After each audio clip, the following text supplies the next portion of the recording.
மதீனாவின் கலீஃபாவாக Umar ரலியல்லாஹு அன்ஹு அவர்கள் இருந்த காலம். தன்னுடைய குடிமக்கள் எப்படி வாழ்கிறார்கள் என்பதை அறிய நள்ளிரவில் மாறு வேடத்தில் நகர்வலம் வருவது அவருடைய வழக்கம். அப்படி ஒரு நாள் இரவு மதீனாவின் எல்லைக்கு வெளியே இருந்த ஒரு கூடாரத்திலிருந்து ஒரு பெண்ணின் முனகல் சத்தம் அவருடைய காதில் விழுந்தது. அஸ்ஸலாமு அலைக்கும். இந்த நள்ளிரவில் என்ன ஆயிற்று? ஏன் உங்கள் வீட்டில் இப்படி ஒரு சத்தம்? வலைக்கும் சலாம். நான் ஒரு வழிப்போக்கன். என் மனைவிக்கு பிரசவ வலி. இந்த ஊரில் எனக்கு யாரையும் தெரியாது. உதவிக்கு யாரிடம் செல்வது என்றும் தெரியவில்லை. அந்த மனிதரின் கையெறி நிலையை கண்ட உமர் ரலியல்லாஹு அன்ஹு அவர்களின் நெஞ்சம் பதறியது. ஒரு நாட்டின் கலீஃபாவாக இருந்து கொண்டு தன் குடிமக்களில் ஒருவர் இப்படி தவிப்பதை அவரால் தாங்கிக் கொள்ள முடியவில்லை. உடனடியாக தன் வீட்டை நோக்கி ஓடினார். உம்மு குல்சூம், உடனே எழு. அல்லாஹ் உனக்கு ஒரு நற்காரியத்தை வைத்திருக்கிறான்.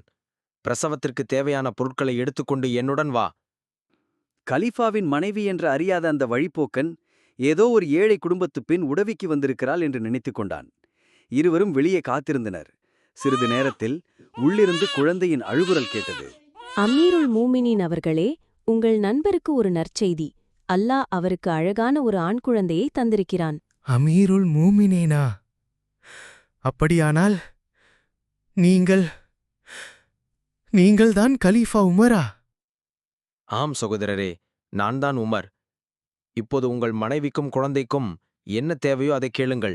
அந்த வழிப்போக்கன் திகைத்து நின்றான். தன் குடிமக்களில் ஒருவனின் கஷ்டத்தை அறிந்து நள்ளிரவில் தன் மனைவியுடன் ஓடோடி வந்து ஒரு சாதாரண மனிதனைப் போல உதவி செய்த அந்த மாமனிதரை பார்த்து அவன் கண்கள் கண்ணீரால் நிரம்பியது.